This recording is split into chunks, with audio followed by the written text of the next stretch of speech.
Shit. CMPRadio.net, the voice of Chester.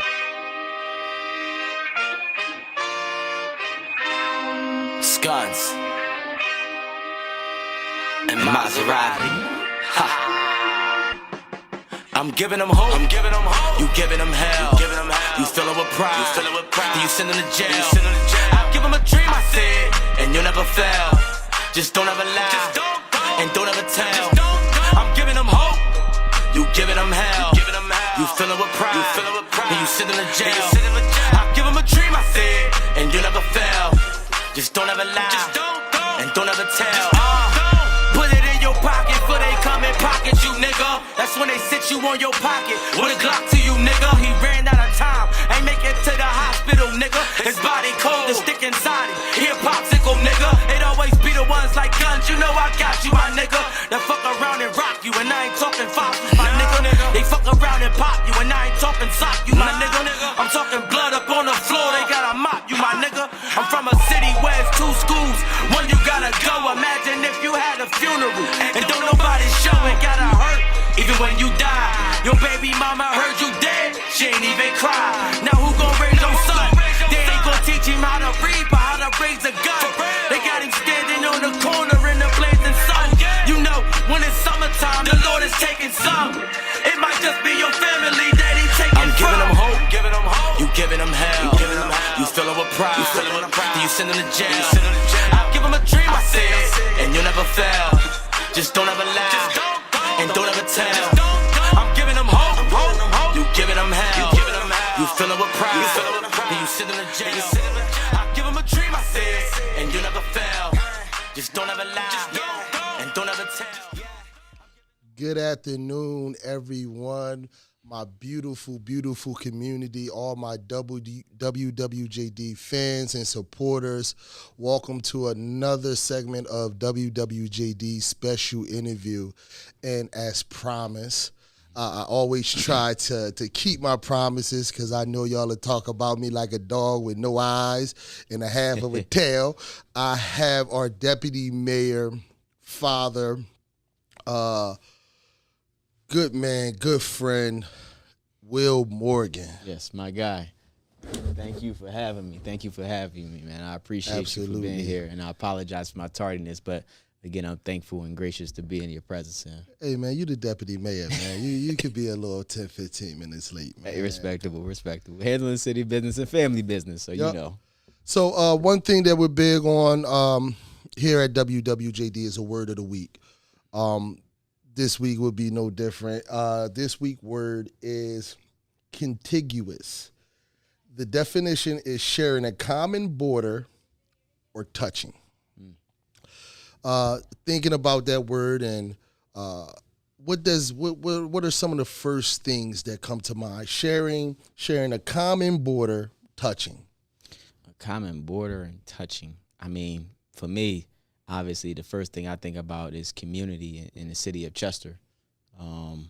I think we all have something in common, whether it's the sea pride, whether it's the perseverance and the grit and the toughness and the blue collar that we have with the city of Chester, the environment that we come from, and just persevering to try to get to the next step, that next level. So I think that's one of the first things that comes to me, being community driven. And being community driven. And one thing that our great friend Pierre has always said to me, there's no unity without the word community. So absolutely, yeah. So one of those. So those are the things that always rolls with me, and I think that's one of the first things that I think of as far as being community driven and having that border for the city of Chester and finding ways to kind of push through and get to the end of the tunnel. Awesome. And shout out to Pierre because, as y'all know, I have been extremely busy. WWJD has been everywhere. Yeah, you've been on the road. Everybody. And I literally been dragging him with me. Yeah. He goes everywhere. Get you a tour bus. He doesn't say no. He looks at me, come on, bro. But all right, I got you. So big shout out to Pierre. I love you, bro. Thank you for all your love, your support, your help, and thank you for allowing me to drag you everywhere with me. Yeah. Well, getting right to it. Can you tell us a little bit about who Will Morgan is? Where you grew up at? Where you from? Yeah. So, I mean, I'm not a person that really talks about myself a lot. So, trust me, it will be brief. But we all know that it's important to know where we come from. I'm going to pull it out of you today, Will.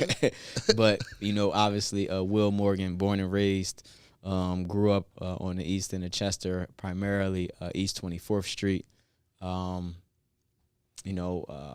Mom and pops from the city of Chester have 4 siblings and 4 sisters. So I grew up as the only boy in the family, or in my as the siblings, 2 older, 2 younger. So, and living with my mom, so I always was just the male figure. I feel like I had to grow up early, and be the man of the house to some degree. Pops was definitely in my life, just wasn't in the household. So I want to make sure that's known. Pops was definitely in my life, but as far as when it comes to waking up and going to bed, I was the one that had to do all of the manly things around the house. So I think it definitely helped me ground myself a little bit more. With that, many of the people prior to me coming into council knew me for sports and athletics. So played football, basketball, and track. Went on for a Division I scholarship to play at Hofstra and or the University of Rhode Island once I transferred. And I think that allowed me to propel my life, my education into the things that I do now, just meeting different people, mixing and mingling, knowing how to socialize with folks. So after I graduated, had an opportunity to work at TD Bank where I was a financial rep dealing with their big wealth clients. And I was able to have an opportunity to come over here to Chester City Hall and work in the finance department. So that's dope. It's kind of crazy how I sit in this position now. Not that it was ever asked for, but I tell people all the time, like I always wanted to do something for the city of Chester, for the community, to try to make it better. And this is just one of the top positions that I can have in order to do that. Yeah, that's pretty dope. I tell people all the time, they ask me, how did you get into podcasts? And I had no dream, bro. Right. Yeah. Like, it was not even a thought process of mine to have a podcast. I always did public speaking as a youth motivational speaker, but nothing like this. I never imagined being able to sit down with a deputy mayor and interview him, right? I'm a kid from Chester, man, convicted felon. It just wasn't a part of my thought process at the time. But here I am, and it's amazing how great God can be when you allow him to use you. What type of kid were you growing up? I wasn't like I'll just talk about school right now. I wasn't like a class clown. I was always, I guess, a popular kid for the most part. Never had really any issues. I mean, we all got friends that's in the mix, and I have friends that's in the mix as well, you know what I'm saying? But gracious enough to know, at least when I got into the teen years and things like that, when things started getting real gritty and grimy and dirty or whatnot, I always say, I say this nowadays to some of the young stuff that's going on, that I blame they old heads, but then again, some of they old heads really not that older. And I had some legit old heads. Yeah, it's a big difference now. It's a big difference. Back then, our old heads were old heads. Like, if you was 17, your old head was 27, 30. Yeah, bro. Now, you 17 and your old head is 18. Right. Because he has a car, that's your old head. Yeah, man, it's different. So, yeah, times are completely different. Different how we was rolling. So, I mean, every time that an opportunity presented itself for me to potentially do something that was on the negative side, or whomever I may have been around may have been doing something, it was always, hey, Bill, just get from around here. You know what I'm saying? So I say all that to say, like, I've been in that, I've been around that, but I never was that individual to try to, I guess, push my weight as far as that's really what I was trying to mold myself to be or trying to get myself into. So how much of being around that and being able to see that and being able to experience, having the friends that's in the mix and knowing what that life is like, how much of that has shaped the way you are today as a deputy mayor? A lot. I mean, I feel like as a kid, obviously you kind of you immature. I ain't fully developed as far as my brain and my thought processes, but, when you out there on the street, more so, running from the cops or just doing things that's been a negative aspect to society, you don't think about the other side of the playing field as far as what the costs are going as far as for the police officers, or when you tearing up the street signs and things like that. You don't think of the negative ramifications or the other side of the playing field, the other side of the picture. So I think I'm thankful to have been in that aspect of things, and now sit here and now I can have a easy, not gonna say easy going, but can have a legit educated conversation and be knowledgeable about the things when I'm talking to my family, residents or relatives, whoever it might be, about the do's and don'ts, what it affects, why don't it affect things. So I mean, it affected me in a positive way. I'm thankful for everything that I had to go through. I mean, from going through the public school system here in the city of Chester, from growing up in my area with my parents and my sisters and my friends. So thankful for all of that. I think it built character in me, a certain mentality, learn how to handle myself, some thick skin. Just like many of us, like yourself and other individuals that we all know from the city of Chester. I actually had the honor and pleasure of speaking to Will outside of this and seeing you in the community and seeing your work. And even just reaching out to you recently about the football game. Literally, I called Will up and I said, Will, I need transportation. I'm trying to get 20 kids, 5 adults to Rutgers University. And it was like, I think you told me, give me like 5 minutes. And literally, in probably about 3 minutes, you was calling me back. So one thing that I'm super duper big on at W.W.J.D is giving out flowers. Yeah. And people, I know y'all probably tired of hearing me say it, but I'm going to keep saying it.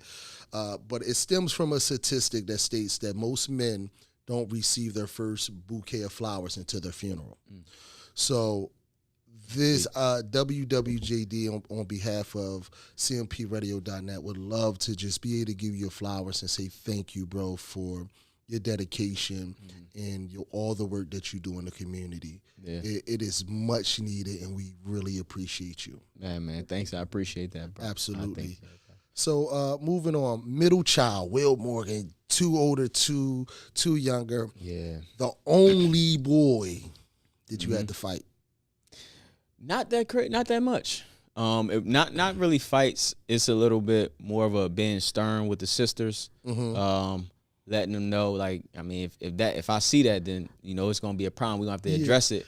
But thankful enough, my sisters wasn't really out there that much, to whereas I had to me and or the friends, fellas, had to get absolutely crazy on anything. So now I was thankful, but they knew what it was if it had to come to the doorstep. Were they harder on you because you was the only boy, in regards to like your sister and mom being in the house, being as though you're the only boy in the house? Were they harder on you? Yeah, I felt like no matter what, anything break in the house, Billy did it. Oh, he got to fix it too. Like, it was just so, like, damn, and mind you, I'm an athlete, so AAU, I'm always traveling. Most of the weekends I'm away, like, and I'm away with my coaches and my friends and whatnot. So again, like I said, I had to grow up kind of early, but like, I wasn't even around for this. Like, how y'all pushing the blame on me? And I mean, and listen, don't let it be sorry, I'm gonna say it because I'm blunt. Don't let it be the time of the month. And everybody, man, it's just a lot. So and my dad was the only boy. He had 2 older, 2 younger as well. So it's crazy. Yeah. So I it's got daughters, and if anybody know, normally when they all live together, it happens around the same time. Yeah, you gonna get it. It's gonna hit. Can't get away. You can't get away. Can't get away. Yeah. Are you living your dream now? Is this something? Is being in politics something that you always imagine yourself to be doing? No, nah. What was it? What was the Will Morgan dream? Man, I'm supposed to be playing pretty much on Thursday Night Football right now.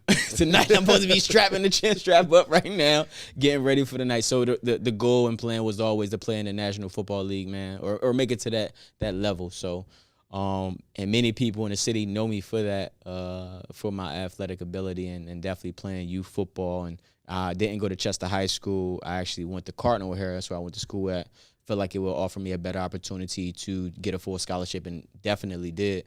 Again, I got a full ride to go to Hofstra. It ended up dropping the program, but I finished my school year out at the University of Rhode Island, still Division I program in the CAA conference. So had great opportunities. Was actually about to go over to this the CFL, the Canadian Football League, but unfortunately had a stress fracture in my foot. And when the physical came about, so I wasn't able to go overseas. So, but the goal was definitely to be playing professional football. Now, with that said, totally understand, and most people should understand, if you're an athlete and or playing football, that the average years of a professional athlete is three, like 3.5 to 4 years. So knowing that, I still had to be able to fall back on something, and I'm gracious enough I was able to know that in college and know that I needed the education as well, so I can be able to fall back on something that was going to propel and my life and my longevity and the wealth of myself and the family. So Absolutely. So when did you make the decision to get into politics? What was the driving force behind that decision? Yeah, so really it wasn't. So to get into politics, I wanted to make a change and help individuals in doing that. So when I first came to City Hall, I was in the finance department just as an employee. In a purchase, I was the purchasing director. So pretty much I approve and or deny purchases for the city of Chester to do things as far as paying for utility bills, purchasing supplies or whatnot. So that was the role of the purchasing director. Opportunity presented itself where the former council person, Nafis Nichols, was looking to resign, which would have a vacancy. So mayor and council went through a few interviews. I put my name in a hat as far as to take that shot, and they went in my direction to appoint me in 2016. Now, was it something I wanted to do? No, but when my name continued to float around, I talked to the family, I talked to others, and I thought, this is a position that individuals have to get voted for, and I might have an opportunity to get appointed to. And then I also looked at my colleagues, and I seen respectfully the season and wiseness of them all. And I said, it ain't nobody on that platform that's as youthful as me and can talk like me or can relate to the people in the community like I can. So at that point, I'm like, all right, well, let me put my name in the hat and see what happens. And the ball fell in my favor. And I don't. People say that they believe that I'm doing a okay job. So I'm thankful that I'm able to do the things like I hopefully be able to provide to you and the students or whatnot to go up to the football game. Those are the things that allows me to sleep at night. And those are big things. Like, Yeah. we can't take those little things for granted, because those little things, the more we do the little things, Definitely. the more we start that groundwork, we'll grow into something so beautiful as a community. I always say Chester small has wins. all the right pieces, right? Yeah. Like, literally, we have all the right pieces. But it's almost like everybody has a screenshot of the big picture, but we can't put the pieces together quite to make that big picture. And I always say that once we get to the level where we're placing those puzzle pieces together and we're connecting them, because right now we got the border. Yeah. We can see what it could look like, right? Yeah, we for sure. got all the border pieces in. We see what it could look like, but we just got to connect them. So my next question would be, because it's very interesting. You said that you got appointed in, right, instead of voting. How much of that motivates you to do your job? And I asked you that. Let me. I asked you that because most people had to get voted in, right? Yeah. You didn't have to go through all that red tape. You didn't have to go through that. Was there any extra stress on you knowing that, hey, I wasn't voted in, they appointed me? Initially, yeah. At this point, no, because I went through 2 elections in one. So, but initially, it definitely was stressful for a few reasons. Because again, wasn't a lane that I thought that I would be in. So I'm kind of coming in this thing pretty raw. And all of my colleagues are pretty seasoned with experience in politics. So I'm sitting in those meetings kind of quiet for the most part, just because I'm trying to fill things out on knowing when I can kind of put in my voices of concerns or my thoughts or whatnot. And then not only that, and of course, because of my age, some people feel as though someone that might be more youthful than them don't have anything to add. So it was a little taxing on me as with that.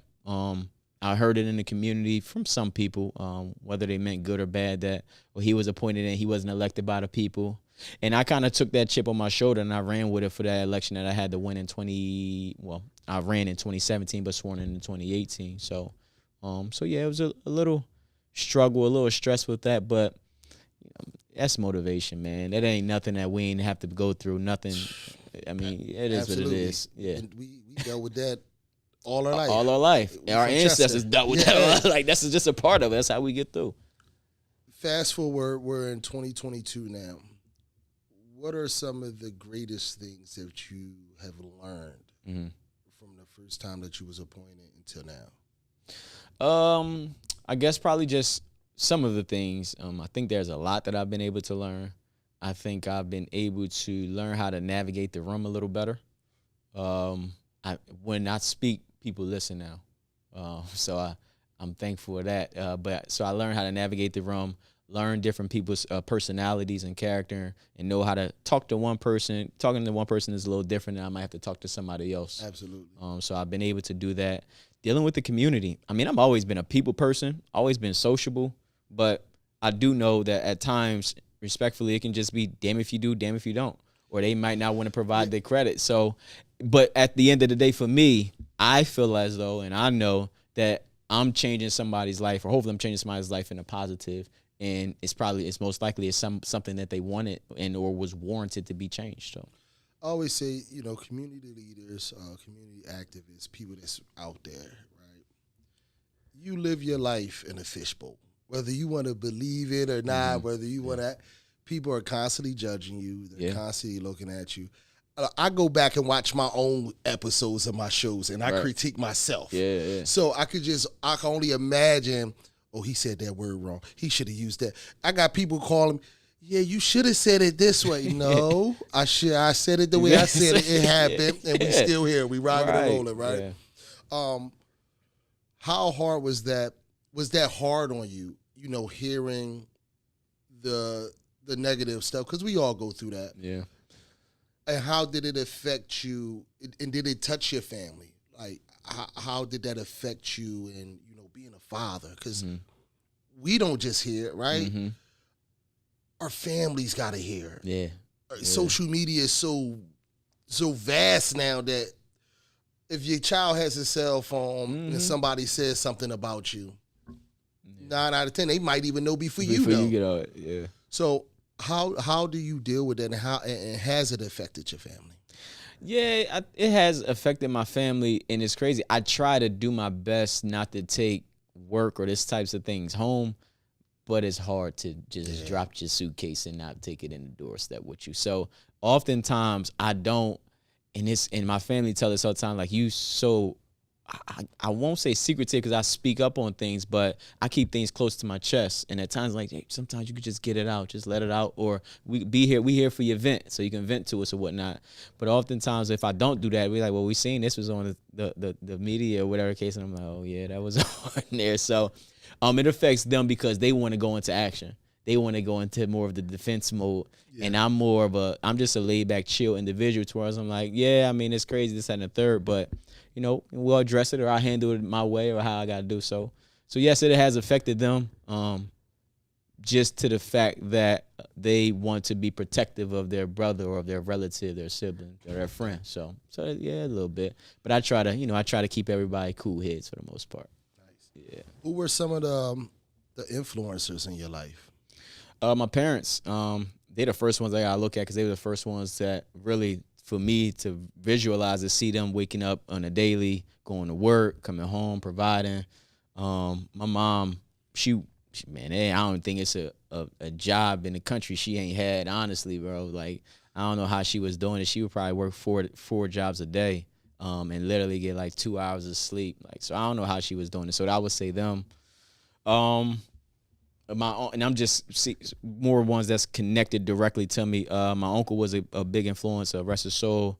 Really just the grit, man. I'm telling you, like, I think that the perseverance or allowing me to get through the storm, weathering the storm, was really big in my life, honestly.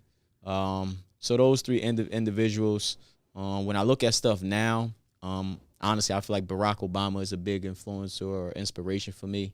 And it's not just because of politics. It's the way that he carries himself as a man, as a father figure, and things like that. There's probably a few others that, and for me as a leader, I feel like I look at other leaders and sometimes I take different things that they may have. Not to say necessarily I'm copycatting, but I take it and say, okay, how can this fit or how can this work for what I'm trying to do as far as the agenda that I'm trying to push forward? You reach a level of leadership, right? And you know that it's not you're not copying, right? It's a old saying that says the smartest man in the room is the one who knows he knows nothing. It's our job to learn. Yeah.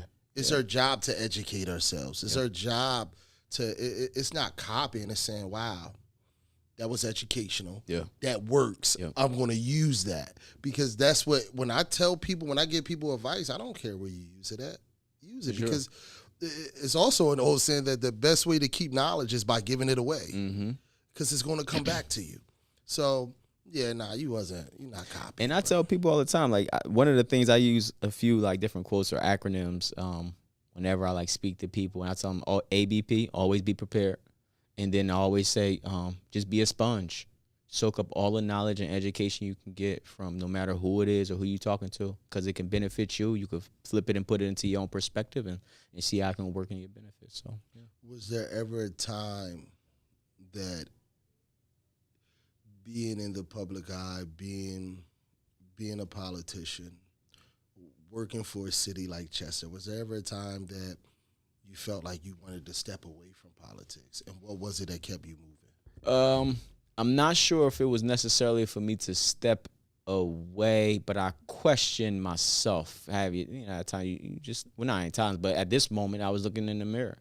And it was this year, the beginning of the year, with the receiver and things that went down with myself and the city of Chester and whatnot. So those moments, I questioned things about the city of Chester and where we were headed.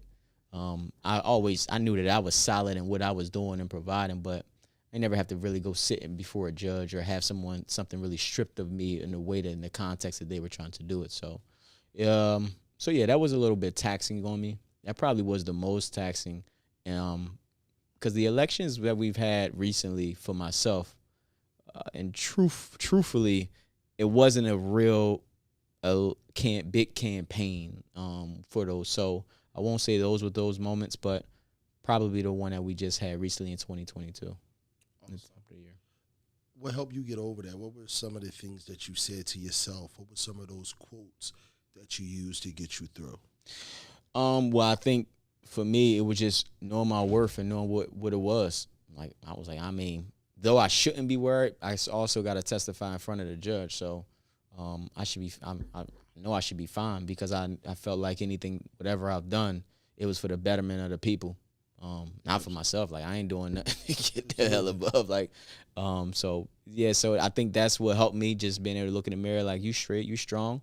Just speak your piece, and all the puzzles or the pieces going to fall into place. And then knowing every day that I can just go home to my son. That's the one thing that I was just like, no matter how bad your day is or how angry you can be at whatever, or he might be angry at you, or your child might be angry at you, when you walk in that door, it's, "Hey, Dad, what's up?" or whatever. Yeah. At this point now, he talking to me, so "Hey, Dad, what's going on?" And that's always likes a smile on my face, how man. old is he now? He's 5. Wow. Yeah, he's 5 now. So that's just the biggest joy, to know that no matter what goes on in this world, I got at least one. That's unconditional. That's unconditional, man. Yep. It's a blessing. So, what are some of the things? Let me see. How do I want to put this? Where are some of the places you would like to see the city at in the next 2 years? In the next 2 years, well, I'll say, as far as, I think small wins is a big thing, because small wins can lead to bigger projects or bigger prosperities, bigger goals for the city of Chester. So I think first, internally, I think that we have to clean up some things department-wise to allow the departments to run better, effectively, and efficiently. I'll just speak on this, and we're doing a great job with it now, but in the finance department, we have to get current on our audits. So those are the small things that can help the large scale of the city. Licenses and inspections. I think we might be able to do some things to improve and enhance the department, to allow for contractors and business owners and things like that to want to come and do business in the city of Chester. Repaving of our roads, our roadways, like, that's going to be important. So, and I'm just now flipping to things that's visual that people can actually see, but repaving of the roadways. How do we? Now, well, I got you. I'm with you. Go ahead. The roads is jacked up. Yeah, I mean, it happens. Now, are man. they going to are we actually trying to fix them, or are we just trying to patch them up? Nah, we trying to fix them. The thing with that is there's a cost to everything. Absolutely. And we don't have enough money to do all of the roads, but we have to strategically do what we can to get these roads done in a timely fashion. What I mean by that, like, okay, so every year we try to do a few roads, like maybe 3 or 4 roads. No, we got a whole lot more, but if funding was there, we would do a whole lot more. What I mean by strategically and do it continuously, like we can't do 3 roads and then sit off for 12, 18 months and not be able to do, like they have to see the continuous improvement and work being done. Yeah. And that's what we need to do. Our housing stock sucks in the city of Chester. Like it's a reason why people that's our ages or whatnot that are looking to be first-time home buyers or looking to take out a mortgage and purchase a home. It's a reason why they go to the other areas in Delaware County or Delaware because of the cost of living and taxes and things like that. So we have to find a way to improve or increase the development or rehabilitation of new homes at a faster rate. What does that look like? I mean, for those of us who don't, and it's funny, I got Gian Foley coming on the show tonight. Yeah, right? my so guy. We'll be able to talk real estate and property and taxes and stuff like that tonight. But what does that look like? What does the new city look like, for you? The young homeowners buying houses and stuff. How do we get there?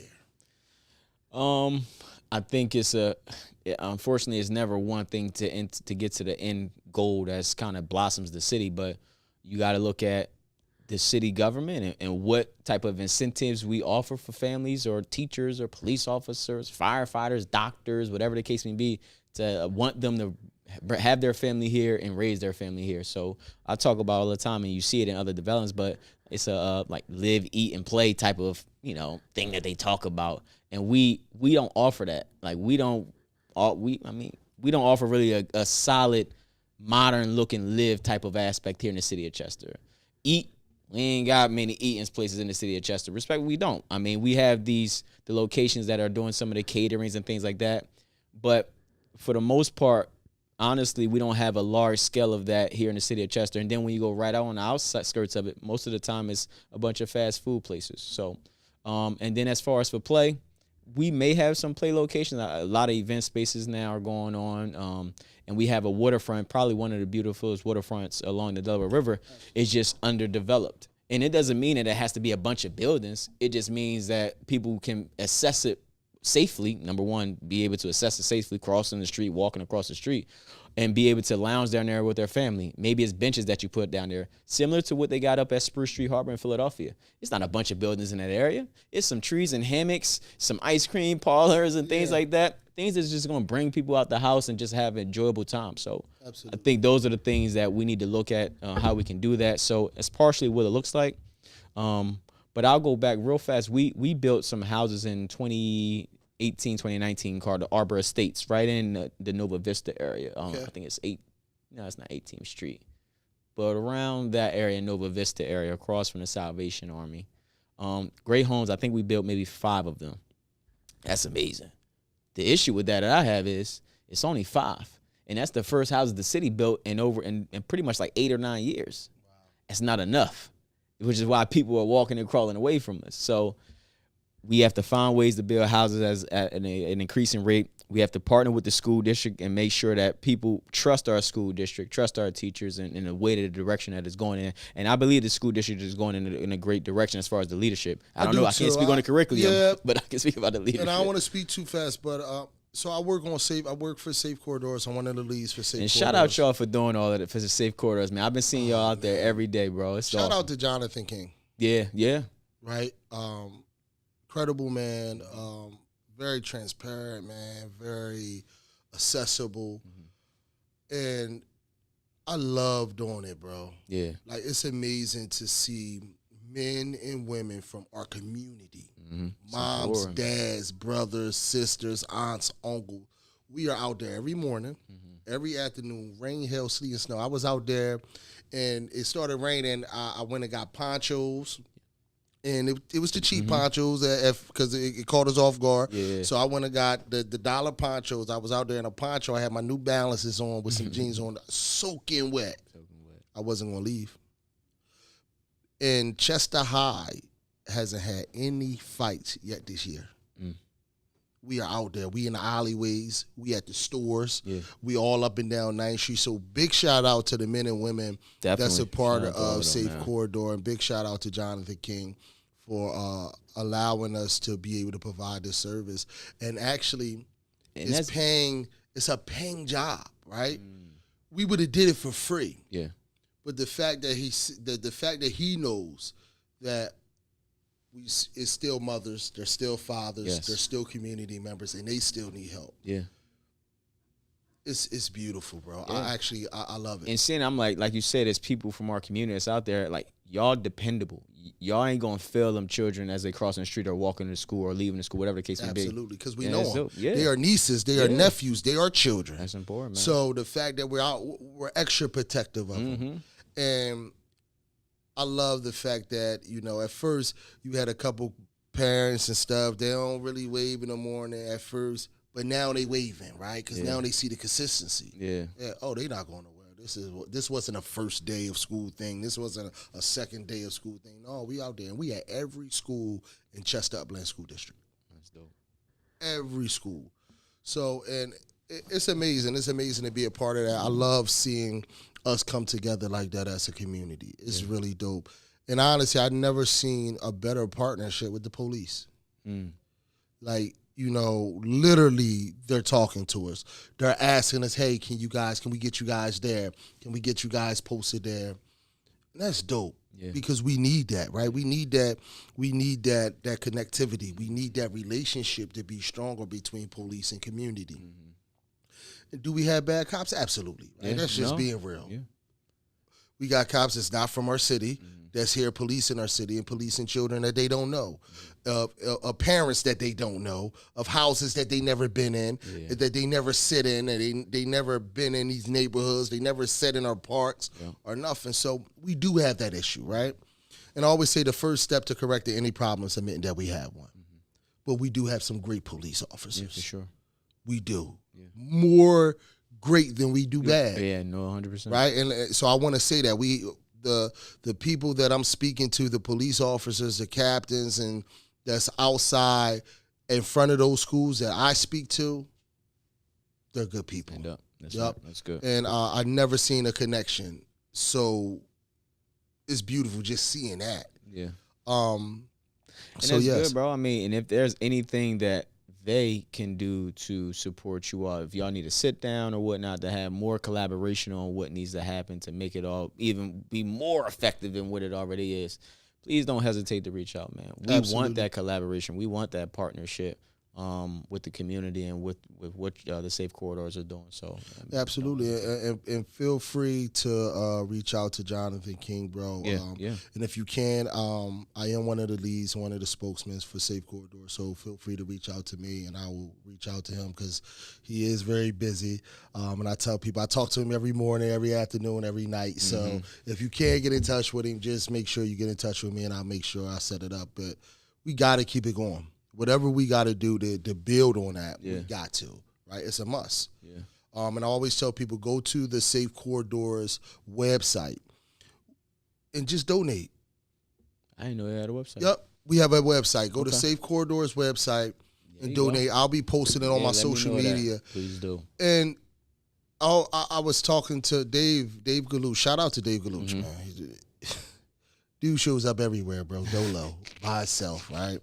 He came to our meeting last night, and I was telling him that if you want to donate to a program, right, that you could genuinely see where that money is going, it's us, bro. Yeah.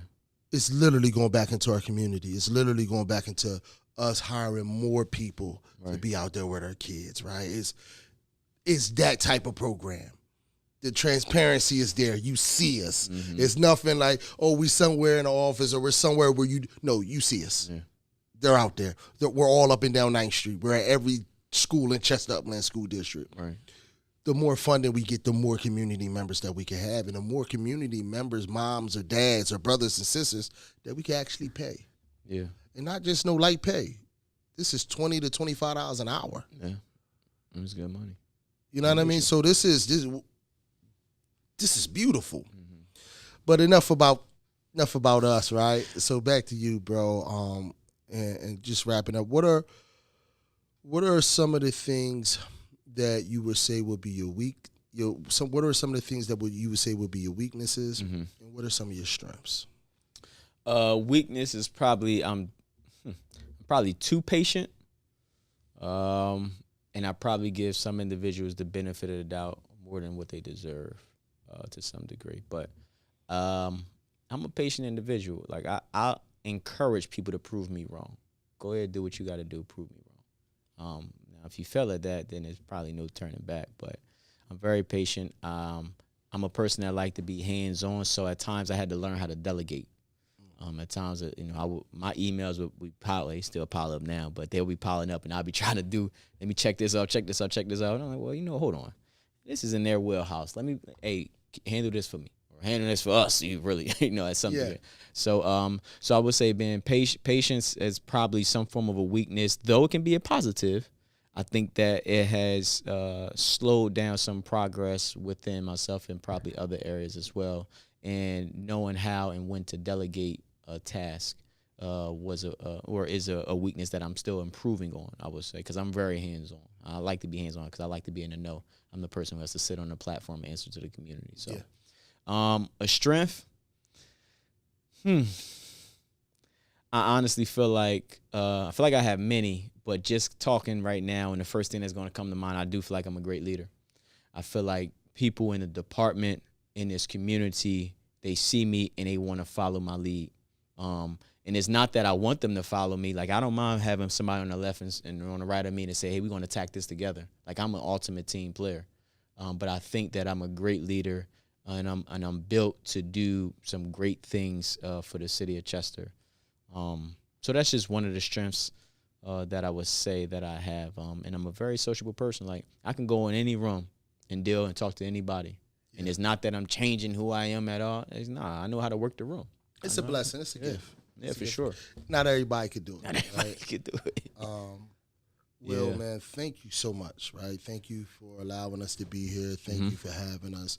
I know that you're busy, so thank you for taking out the time to allow not just me, but all the people that watch W.W.J.D. and CMP Radio. Can I ask a quick question? Yes. 2 quick questions before we get out of here. What is your vision, or what would you like to see for the city of Chester, I guess within the next 2 years? And then also, what's your vision or your ultimate vision or your goal, or what are you striving for with W.W.J.D.? So to answer your first one, where would I like to see the city at in the next 2 years? Chester is a city of great divide. I say that because we have all the right pieces, right? Yeah. We got Bacon and Change Group. We got CMP Radio. We got the Gun Coalition. We got CPI. We got all these great organizations, and they're all great at what they do. Yeah. My vision is to one day say, all right, we're not going to have 10 book bag giveaways. But what we're going to do, we're going to go lock down that stadium, and instead of serving 200 kids here, 100 kids here, 300 kids here, we're going to service our whole community. We're going to service 2,000 children. We're going to service 2,000 adults. Another major vision for mine is mental health awareness. I would love to see mental health be a part of a checkup. Literally when you go to the doctors to get your routine checkup, mental health should be a part of that. Mental health is the silent killer in our community. Nobody talks about it, right? We had 35 children at Chester High that walked into the counselors during a mental health day that they just had. Voluntarily. Wow. Nobody's talking about it. Man, I didn't know that. Wow. 35. That means our children spoke to us. Our children are saying, yo, we hurting. We tired of seeing our families die. We tired of burying brothers and cousins and aunts. We tired of seeing aunties and uncles on drugs and brothers on drugs. We tired of seeing this stuff. And it is traumatic. So I would love to see us come together as a community, genuinely. Yeah. Not just a community, a city. Right? Because we could look at the Highland Gardens as a community. We could look at the McCath as a community. We could look at the project. No, let's come together as a city. Yeah. We have all the right pieces. What are we doing together? Let's create a board. Let's do something together. My vision for W.W.J.D, I want to strategically interview every business owner, everybody that's doing something positive in our city. I'm big on bringing out the absolute best in people. I tell people all the time, my interviews are not set up to down you, bash you, make you feel bad. I don't do that. We got enough of that, right? Yeah. You want that, go to Moore. You want that, go to Jerry Springer. I'm not doing it here. Right. Platforms out for there for that. And believe me, I get phone calls from people, oh, ask them this. And when you get them, ask them that. Nah, that ain't my twist. Right. It's not what we doing. Yeah. My job is I want people to know you as a person. When they see you walking down the street with your son, I want them to see you as a father, not just a deputy mayor. But I want to strategically interview these people, politicians, because I would love for W.W.J.D to be that connector. Yep. Right? Yeah. I would love to be that guy who can make that phone call and say, hey, Mayor, can we sit down? Definitely. And I have such and such coming with me, such and such. And we don't care if they're Democrat, Republican, bipartisan, independent. We don't care about none of that stuff. But what we do care about is the future of our children, the future of us, our livelihoods, right? Nobody wants to. You don't want to be a dad 5 years from now struggling, right? So nor do you want your son seeing you in that light. No, you're right. Nor do you want your son growing up and going out and riding over the same potholes that we hit, right? So that's my vision. My vision for W.W.J.D is to strategically interview everybody. Man, I want to talk to everybody. If you're doing something positive, if you're doing something right, if you're doing something good, I want to talk to you. I want to get to know you. I want to sit down with you. I want to have that intimate relationship because that's one of the missing links. There's no more intimacy. It's no more, I know Will. It's just, oh, that's the deputy mayor. Right. That's Will Morgan. That's the deputy mayor. No, that's Will Morgan. That's my my neighbor. Position in the title. Yeah, that's a dad. That's somebody's husband. That's somebody's man. Right. Somebody's son. Yeah. Somebody's brother.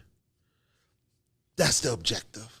So thank you for asking me that question, bro. Sure, man. I'm not used to being in that seat, but again, man, thank you so much, man. I love you, bro. I mean that genuinely. Thanks. More, I love all of you. Thank all of you for tuning in. And until next time, make sure y'all tune in. Well, next time is going to be in a couple hours. The work doesn't stop. I'll be at CMP Radio. Yeah. We got Gian Foley and we got Anika. Anika. Oh my gosh, she is going to. Yes, but she goes by another name. She's married. So she picked up her husband's name. But Anika Davis, cousin, I love you. And we'll see y'all tonight, 7 p.m. Make sure y'all tune in WWJD on cmpradio.net. My God. I give him a dream, I said, and you never fail. Just don't ever lie. cmpradio.net. Don't ever tell. The voice of Put it in Chester. your pocket for they come and pocket you, nigga. That's when they sit you on your pocket. With a Glock to you, nigga. He ran out of time. Ain't make it to the hospital, nigga. His body cold, the stick inside him.